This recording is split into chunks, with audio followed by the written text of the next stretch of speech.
Então, a primeira propriedade que a gente vai estudar, a propriedade periódica que a gente vai estudar, é o raio atômico e o raio iônico, ou o tamanho de átomos íons, de modo mais grosso, certo?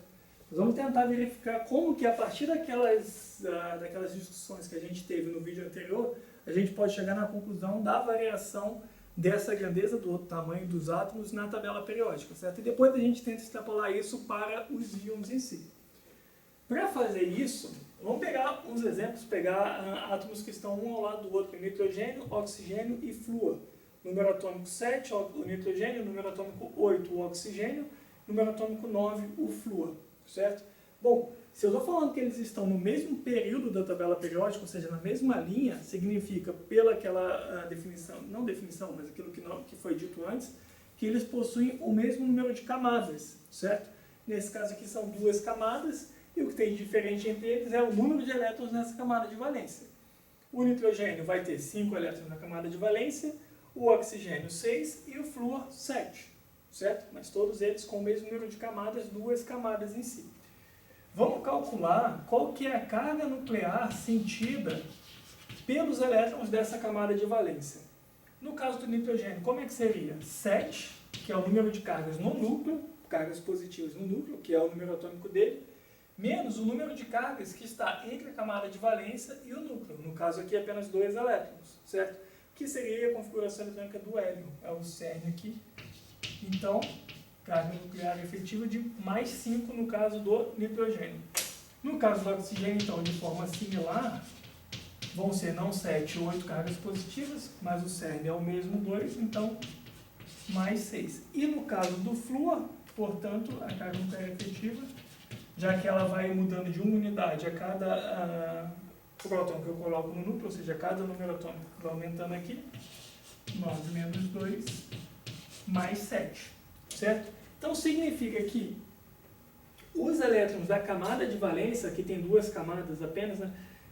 Na camada mais interna nós temos 2 elétrons, e os elétrons da camada de valência, que vão mudando o número deles, eles vão sofrendo maior interação com o núcleo de acordo com que eu vou aumentando o número atômico, certo? De acordo com o aumento do número atômico.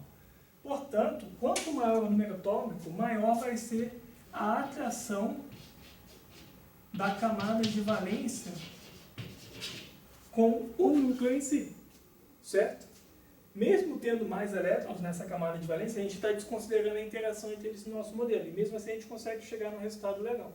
Lembra que a gente viu lá que a interação eletrostática ela era diretamente proporcional às cargas envolvidas? Então, se eu tenho mais cargas no núcleo, ou melhor dizendo, se eu tenho mais carga no núcleo, mas a carga que a camada de valência sente é maior, então a força exercida nessa camada de valência também vai ser maior quanto maior a carga nuclear efetiva. Portanto, maior vai ser a atração para os átomos de flúor do que para os átomos de nitrogênio, por exemplo aqui. Por quê? Porque a carga nuclear efetiva sentida pela camada de valência no caso do flúor é maior do que no caso do oxigênio e do nitrogênio, certo? Consequentemente, a gente pode pensar, portanto, que o raio atômico do flúor vai ser menor do que o raio atômico do oxigênio, que por sua vez vai ser menor do que o raio atômico do nitrogênio, certo? Por que isso acontece? Vamos lembrar lá, os 3 átomos aqui, os 3 elementos possuem 2 camadas, certo? Porém, a carga que aquela última camada sente do núcleo é maior quanto maior for o número atômico. Maior vai ser a carga, maior vai ser a força de interação, no caso atrativa, porque eu tenho essa carga nuclear efetiva que é positiva e a carga dos elétrons na camada de valência é negativa. Portanto, maior vai ser a força de atração para o interior do átomo. Consequentemente, mais comprimido. Apesar de ter mais elétrons, mais comprimido vai ser aquele átomo, certo? E a gente chega à conclusão de que, com o aumento do número atômico em um mesmo período, eu tenho a redução do raio atômico, certo? Unicamente pela questão da força de interação entre esse CERN aqui, que tem uma carga nuclear efetiva definida dessa forma, e a camada de valência, certo? Porém, quando a gente olha para elementos que estão na mesma família, no mesmo grupo, a análise é um pouco mais simples, porque no mesmo grupo, pelo modelo que a gente desenvolveu, a carga nuclear efetiva ela é a mesma, certo? Só que nesse caso aqui, eu coloquei como exemplo aqui o fósforo, por exemplo. Fica fácil da gente comparar. O fósforo ele está embaixo do nitrogênio. Inclusive, vocês vejam bem que o nitrogênio possui 5 elétrons na camada de valência, porém é a camada N igual a 2. O fósforo também possui 5 elétrons, ali está errado, é 3 aqui. O fósforo também possui 5 elétrons na camada de valência, porém a camada N igual a 3. Certo? Bom, se a gente for comparar, a carga nuclear efetiva vai ser a mesma nos dois casos. Só para ilustrar aqui, a carga nuclear efetiva do fósforo vai ser 15 menos 10, no caso, mais 5. 10 porque são esses elétrons que estão mais internos com relação à camada de valência. Porém, dos dois aqui, quem que vai ser maior? É lógico da gente ver diretamente que o fósforo ele tem um raio maior do que o nitrogênio, unicamente pelo fato que ele tem uma camada a mais. Independente de carga nuclear efetiva, tendo uma camada a mais, obviamente que ele vai ser maior, aquele átomo, certo? Olhando então essas duas análises que a gente fez aqui, a gente vê que o raio atômico, numa tabela periódica desse tipo, ele vai aumentar da direita para a esquerda, nesse sentido aqui, certo? E vai aumentar também de cima para baixo. Portanto, os maiores átomos da tabela periódica estarão nessa região aqui, certo? E esse aumento da direita para a esquerda está relacionado com a carga nuclear efetiva que aumenta no sentido inverso. E aumentar a carga nuclear efetiva no sentido inverso, mantendo o mesmo número de camadas, que é a característica dos elementos do mesmo período, faz com que essa maior força de atração comprima o átomo, certo? E nesse caso aqui está aumentando porque eu estou colocando mais camadas no átomo, então é lógico da gente pensar que ele vai aumentar, certo? Esse tipo de variação é uma variação que a gente chama de periódica. Ela vai, de acordo com o que eu vou andando pela periódica, aquilo vai mudando periodicamente, certo? E isso é fruto da organização da tabela periódica, certo? Ou é fruto ou é causa ou consequência. Depende do tipo de análise que a gente vai, que você quiser olhar, do tipo de forma, ou da forma, melhor dizendo, que você quiser olhar para a tabela periódica. Beleza? Então essa que é a lógica aqui.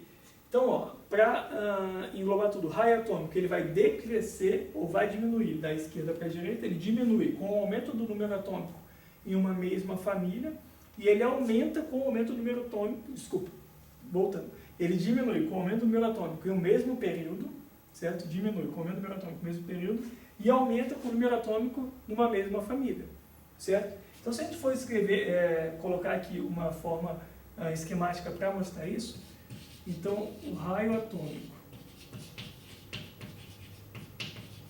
ele vai diminuir se o Z aumenta quando eu falo de um mesmo período, certo?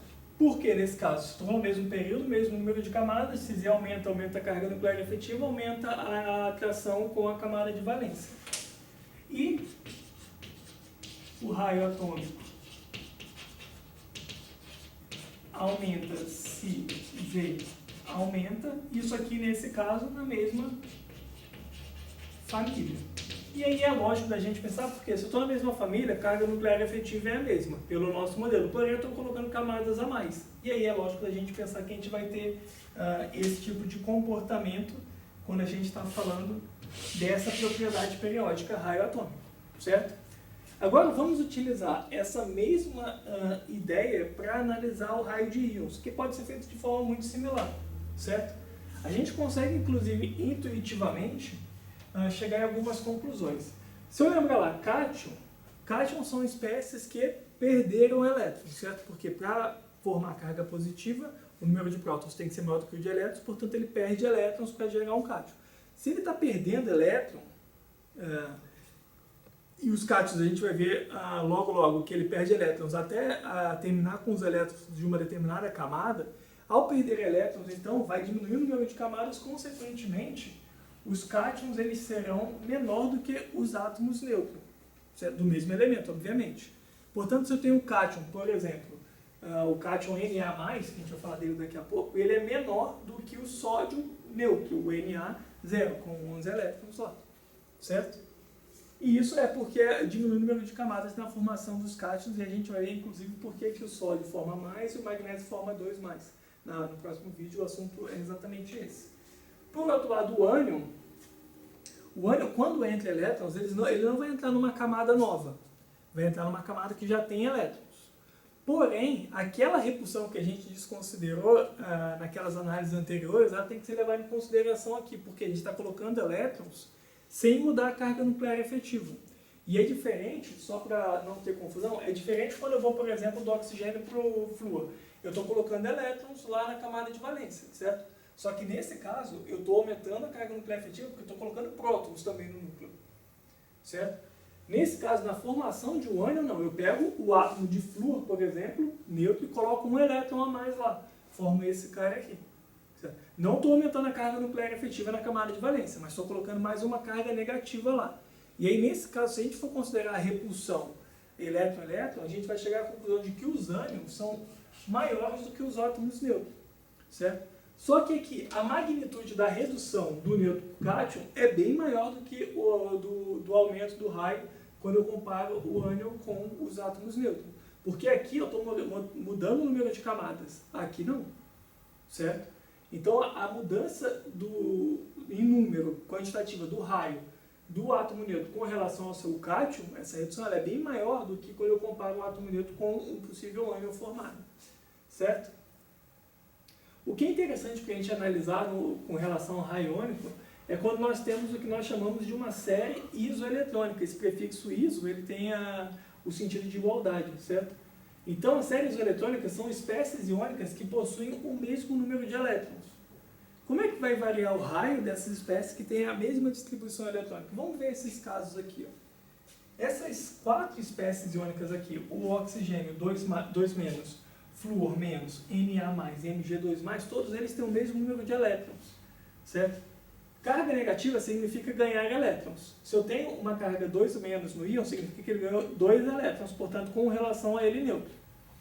O oxigênio, como a gente viu aqui antes, ele possui 8 elétrons, certo? Se ele ganha 2 elétrons, ele vai para 10. O flúor tem 9. Se ele ganha 1, ele vai para 10, portanto, tem o mesmo número de elétrons, aqueles 2 ânions lá. O sódio ele tem 11 elétrons.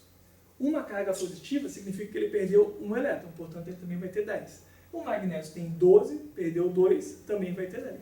Então, essas 4 espécies aqui possuem 10 elétrons. E a distribuição eletrônica dele é igual à distribuição eletrônica do gás nobre neônio, que é igual a 1s2, 2s2, 2p6. Certo? Portanto, se a gente for olhar, desenhar um modelo de Bohr para esse cara aqui, seria igual para todos eles. Eu teria lá o núcleo, teria 2 camadas, e essas 2 camadas estariam totalmente preenchidas nesse caso, com 2 elétrons na camada N igual a 1 e 8 elétrons na camada N igual a 2. Certo? Portanto, a gente poderia, olhando unicamente para essa figura, dizendo que isso aqui representa, pelo menos modela, esses 4 íons, a gente pode dizer que os 4 íons possuem raios similares, certo? Mas não é verdade, porque tem uma diferença muito grande aqui, que é com relação à carga positiva que existe no núcleo desses caras aqui, certo? O oxigênio, ele tem 8 cargas positivas aqui no núcleo, enquanto que o magnésio tem 12 cargas positivas. Então, a carga que vai ser sentida pela camada de valência, é óbvio da gente pensar que é muito mais forte no magnésio do que no oxigênio. Muito não é a palavra correta, que a gente não está falando nada quantitativo, mas que ela vai ser maior, visualmente falando, a gente consegue ver, porque aqui eu tenho 8 prótons, aqui eu tenho 12, certo? Tem 8, 9, 11, 12, para colocar na ordem ali. Então, é lógico da gente pensar que a força de atração da camada de valência com relação ao núcleo vai ser maior para o magnésio do que para as outras espécies, porque ele tem mais cargas positivas. E pela equação lá da lei de Coulomb, a gente viu que essa força ou energia de interação está relacionada à magnitude das cargas, certo? Consequentemente, nessa série isoeletrônica, a gente tem que o raio do magnésio 2+, vai ser o menor de todos eles, seguido pelo inverso do número de prótons no núcleo. Portanto, vai ser depois do sódio mais, depois dos ânions F-, que é menor do que o O2-. Portanto, o oxigênio 2- é o menor dos ânions aqui, porque ele possui menos cargas positivas no seu núcleo, certo? Então a lógica de análise de compostos iônicos é a mesma lógica dos átomos neutros. Só temos que tomar cuidado que a gente tem que levar em consideração as cargas para analisar. Porque a gente acabou de falar aqui que o flúor ele é menor do que o oxigênio. Porém o ânion fluoreto F-, ele continua menor, é a mesma coisa. Mas aí tem que levar em consideração essa carga para comparar quando eu estou falando de cátions e ânions, porque quando eu faço com esses caras aqui, eles têm 3 camadas, eles neutros, mas quando eu ionizo eles e formo cátions, eles passam a ter apenas 2 camadas. E aí agora a análise que eu ia falar com flúor e oxigênio faz sentido aqui agora, porque daí eles passam a ser menores do que essas espécies aqui, certo? Os átomos neutros de sódio e de magnésio são maiores do que de flúor de oxigênio. Porém, quando eu ionizo eles, e eles perdem uma camada, eles passam a ser menores. Por conta de uma outra razão, que é essa razão que a gente discutiu aqui agora. Beleza? Bom, essas são as duas, ou na verdade é uma única propriedade periódica que a gente vai discutir. E aí na próxima aula, nos vídeos posteriores, a gente começa a analisar as energias envolvidas na formação desses íons, que inclusive vai nos levar a entender por que o oxigênio forma um ânion 2-, o flúor forma menos, o sódio forma um cátion mais, o magnésio 2+, certo? E aí vai estar relacionado com as outras propriedades, que é energia de ionização e afinidade eletrônica, e aí a gente continua nessa parte, beleza? É isso.